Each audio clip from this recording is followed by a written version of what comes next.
யாராவது முருகனை பார்க்க முடியுமான்னு கேட்டா உங்களுக்கு பார்க்க தெரியலன்னு சொல்லணும். கடவுள் எங்கோ இருக்கிறாரா, உள்ள இருக்கிறாரா? அவருக்கு பேர் வச்சிருக்காங்க, கடந்து உள்ளே இருக்கிறார்.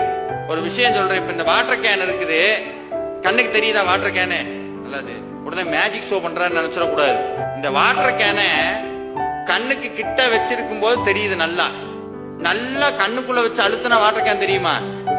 கண்ணுக்கு தொலைவில் இருந்து பார்த்தா தான் ஒரு பொருள் தெரியும். கண்ணுக்கு கிட்ட கிட்ட வர வர வர அந்த பொருள் தெரியாது.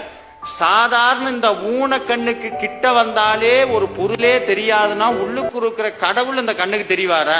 தெரிய மாட்டார். ஆனா அதை பார்க்கணும்னா அப்படின்னா அதுக்கு உணர்வு தேவை.